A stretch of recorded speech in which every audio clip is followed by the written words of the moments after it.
Hello, welcome back to my channel. We are in Nice, in the south of France, on the French Riviera. We're on vacation. Today is day 14 of my 17-day vacation, but I felt inspired to make a YouTube video to help you, to teach you some sports videography tips, and that's what we're here for. But before we get there, we're gonna do a little Airbnb tour. And if you're just here for the tips, do not care about my life, do not care about the vlog portion of this. The timestamp to where the tips start will be in the first comment. I'll pin the top comment. So if you want to just skip to the tips, just go ahead and do that. But for those of you who are interested in seeing the south of France, or at least my Airbnb, because I'm not going to go outside and show you, this is where we are. I will apologize in advance. Please excuse the mess because it is very messy. Today's my last day, my last full day here. So this place is a mess, but it will be clean before I leave because I'm a good Airbnb guest, so don't judge me, but here we go. Alrighty, starting with the entryway, this is where you come in. European locks are very interesting. It's like this dead bowl and then like all this, so it was kind of tricky getting in, but right off to the left, you have your bathroom. Honestly, pretty spacious. Love a good bathroom, as I've said before. This is me. Hello, great window. Hopefully this is not a two-way mirror. Hopefully they're not watching me, but it is what it is. Here is the bathroom, little towel heater, towels, essentials, boom. Coming out of the bathroom, we have this like big closet thing right here with a nice little mirror. Dirty clothes on the ground. I was gonna do laundry, but I'm over it. I leave back to LA on Thursday, so whatever. Right here, we have just like a little cabinet as well. And then down here is like a little laundry washer situation, little toaster, coffee maker, essentials, yada yada. Out here we have a balcony. We'll save that for last. But here's a little kitchen situation, trash, water bottles, pizza box. Again, sorry. Here's my little workspace. I just ordered lunch and it's a burrito or taco technically, but we'll see. Here's the living room situation. Pretty nice. Not mad about this. All my camera equipment is dumped on the ground. Charging batteries. Sofa. And then we come in here. And this is the bedroom. This is the bed. Pretty nice. Little plant. And another closet with some nice mirrors. But the real selling point of this feature is outside. Let's go outside. All right, so you come outside. And voila. You have this amazing balcony. Super bright out here right now though, middle of the day. And then over there in the distance is the Mediterranean Sea. We're in the south of France in a cute little road right here. And yeah, just a pretty spacious balcony, a lot of space for activities. But yeah, this is my laundry. I just finished doing it as well. This trip is very necessary. It's so beautiful here, like this is incredible. Europe is just one of my favorite places, and I've been to the south of France before. I've been to Cannes for work for the Cannes Film Festival, but I've never been to Nice specifically. I explored Monaco yesterday, which is really dope, so highly recommend. This Airbnb was only $500 for like 3 days, so it's a pretty good deal. But yeah, heading back to Paris tomorrow, shooting another concert with Alicia Keys in Paris, and then heading back home to LA, back to work, because that's how it goes. All right, but let's go back inside because it's kind of hot outside. Okay, so that was the tour. I also wanted to show you guys this lunch situation that I just Uber Eats. So in Europe, I tend to eat a lot of pizza and pasta, but there's only so much pizza and pasta you can eat. So the last couple of days I've been trying to eat a little bit healthier, like some salads or like sandwiches and stuff. But today, I actually ended up ordering a burrito, or it's technically a taco, but I'm curious to see what it's like. This is from a place right next to the train station. It's called O Tacos, and it just said like really serious food. I'll put a photo of the sign right here, but caught my eye, it intrigued me, and me being from LA, being Mexican, I wanted to see what their tacos were like. So this might be terrible, but I don't know, I guess there's only one way to find out. So let's see what we got here. So I got the tacos extra large. That's what it was in Uber Eats, but it came with some fries, obviously not the healthiest situation. You got some sauces, barbecue, 2 barbecue, and then this one, on the app it said it was the most popular one, but I have no idea what it means or what it is, so that's embarrassing. I think it's Algerian sauce. So whatever Algerian sauce is, I guess that's what we're gonna be putting on this. And last but not least, this is the taco.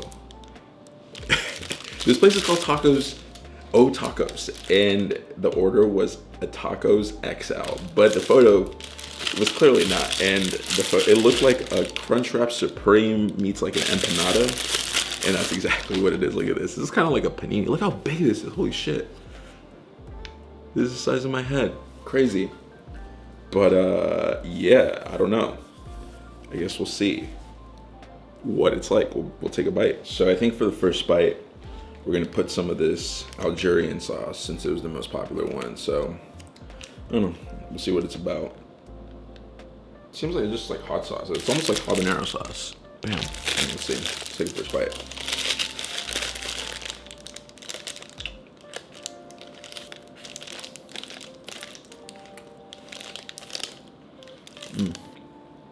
There's a bone in it. That's a little precarious.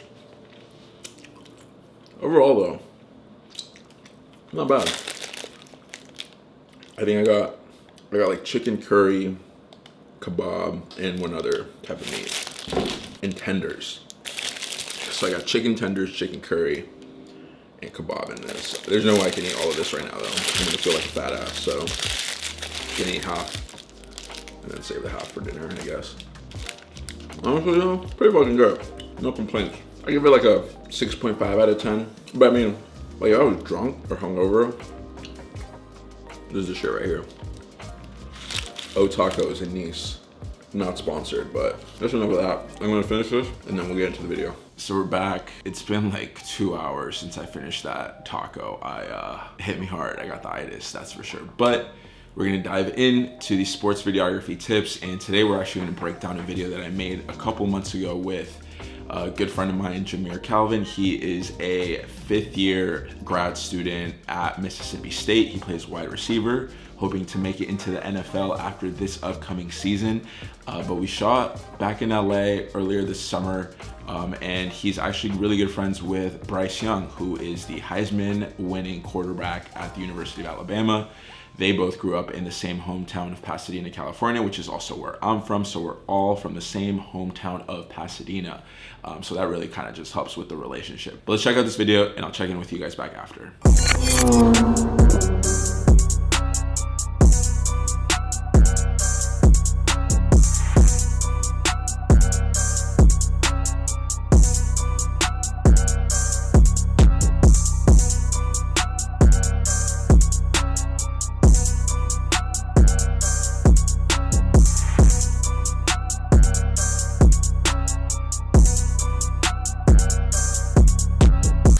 Good day at work. We back out here, continue building the process.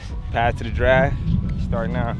Right off the bat, just to get them out of the way, I shoot all my videos on the Sony a7S Mark III. That is what this is being filmed on right now. I take all my stills on the Sony a7R Mark III. I have 3 lenses, the Sony 16-35 f2.8, the Sony 24-70 f2.8, the Sony 70-200 f2.8. All G Masters, all very expensive, all very worth it.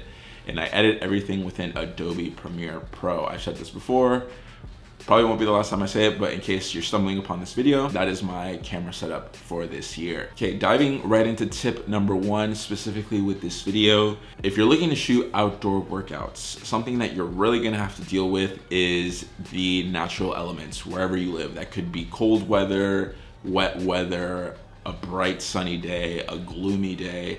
For this day, it was actually really, really bright. We were shooting in Orange County, right near the ocean. There was not a single cloud in the sky, so it made for really, really bright and overexposed shots. So a couple ways you can combat this. You can buy ND filters, which just screw on to your lens, and they, in essence, serve as sunglasses for your lens.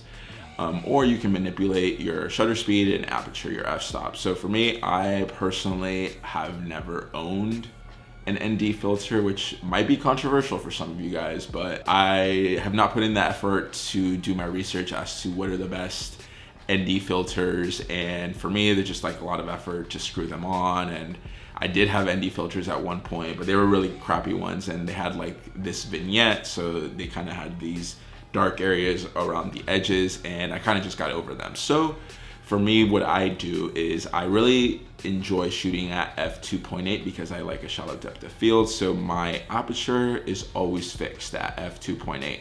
And if it's super sunny, my ISO and your ISO naturally would be as low as possible. So what I manipulate is the shutter speed. So I think for this, my shutter speed was near the top of what it could be, which is 1/8000, I think. And that was kind of the only way that I could make sure the image was properly exposed. Again, there's no right or wrong answer to this. Some people might argue that ND filters are better. This has worked for me, and it's gotten me to this point. It's gotten me paid, so there's really no right or wrong answer. But yeah, aside from the shutter speed, sometimes I will adjust my aperture, so I will raise my f-stop, which means that there is a less light being let in, and that just is to keep everything in focus and not have to put the shutter speed up as high. With a higher shutter speed, that means your image is less blurry. It is capturing a lot more of the action, and there is less motion blur. Obviously, if you have a slower shutter speed. I was shooting the majority of this in 60 frames per second, so if I had it at, if I had ND filters and was shooting at 1/125 with my shutter speed, there might be a little bit more motion blur, but with this, since my shutter speed was really high, it looks just a little extra crispy, if you will. But yeah, so make sure you account for weather, be prepared, and buy ND filters if you really want to, or be prepared to bump up your shutter speed tremendously. Tip number 2, recommendation number 2, and this is probably the first thing that you want to do once you arrive, is to introduce yourself.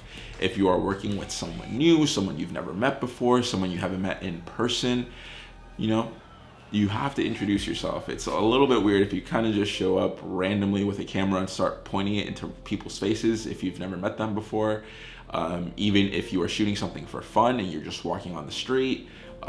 Granted, if you're trying to capture a candid moment where you don't want people to know the camera's there, hopefully you're not being a creep. But if you're doing that, okay, get your candid moment, but still I would recommend introducing yourself. In this case, Jameer, I had worked with him before. I've worked with him extensively in the past, so I know him, but I had never met Bryce before, and Bryce obviously is one of the higher profile NCAA football players in the country currently. So the first thing that I did was introduce myself, and luckily I had Jameer there to help facilitate that, so it made it a little bit more of a comfortable interaction. I wasn't just a random man with a camera in his face. I was actually able to introduce myself and make him a little bit more comfortable to let him know that I was going to be filming. And something that I always say is, I always let them know, especially because he was aware that I was going to be coming that day, but I also didn't want it to be, overbearing or overstep my boundaries. So I did let him know, like, if he didn't want me to film anything, to let me know to stop filming. And there's nothing wrong with that. If it's not uncomfortable, if someone tells you to stop filming, just stop filming. It's really that easy. But at the end of the day, I was there to get a job done. I didn't want to get best shots as possible.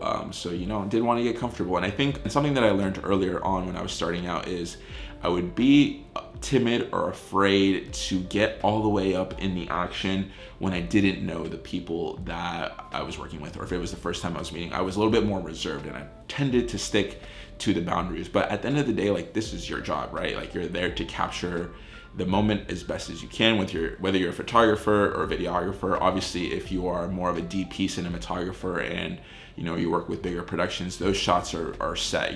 Those are being produced for you. Like, these aren't like just moments out in the wild. So if you are just working a lot of events or a lot of workouts, things like that, like, you really need to get up in there and just got to get comfortable. Don't be timid. The worst thing that they can do is just be like, yo, get out of the way or stop filming, whatever, and at that point then you can stop. But as long as you're keeping a respectful distance, you're not getting in the way of these people working out, make sure you get comfortable, get in there, get up as close as you need to without interfering as best as you can, because you really do want to create a good end product. So Recommendation number 2, tip number 2, always introduce yourself, get comfortable, and get in there, get in the trenches, you know? Tip number 3, and this is something that I've been trying to work on a lot more, and I think just the more that I do this is year number 5 for me doing this professionally. I've been trying to just be a little bit more creative, do something to stand out, try something different. Don't always, you know, it's important to get your clean product, something that, you know, your client and yourself can be proud of, but you know, just be different. Don't try to copy anyone else. You know, don't always try to get just like the generic shots or whatever. Like get a different angle, use a wide lens from far away, use a, you know, telephoto lens from close up. I don't know, switch it up, because I feel like at this point in social media with TikTok, Instagram, YouTube, we've kind of seen it all to an extent, and it's really, really difficult to be unique and one of a kind, you know. And even, I mean, art is just, in a way, you know, you get inspiration from other people, and it's very difficult to be unique anyway. But you know, just try something different, try to stand out, you know, because having the same photo as anyone else, like, or video as anyone else, that's not really going to get you to a lot of places. So that can be whether like your image is different, your photo is different, your sequence is different. There's no right or wrong answer here. Again, like I mentioned, it's all about experimentation, just trying things that you enjoy doing that could be different, that are cool, that are vibey, you know, that your client or your person you're working with will like. That's something that I've been trying to do too, you know, like there's only so much you can do at times, it feels like. So, you know, I've been trying to work with it too. And with this one, I did implement a style or an effect that I always do at the very beginning with, you know, kind of that stop motion series of photos to help introduce the video. So I felt like that was a little bit different, and I added some texture and like layers above it. But you know, again, probably not the most creative or unique video, but I felt like, you know, it was a little bit different. And for these purposes, Jameer just kind of wanted something for his Instagram, so it wasn't anything super serious, but he definitely wanted to try something a little bit different and put a little bit more effort in. I've been really lazy just with my editing as of late. Just have felt it to be a little bit overwhelming. So I wanted to put a little bit more effort into this edit, and you know, especially working with Jameer and working with Bryce, we're all from Pasadena, so just wanted to make it a little bit extra special. So you know, going into it next time, just think about how you can be different, think about how it can be creative, you know, try different angles.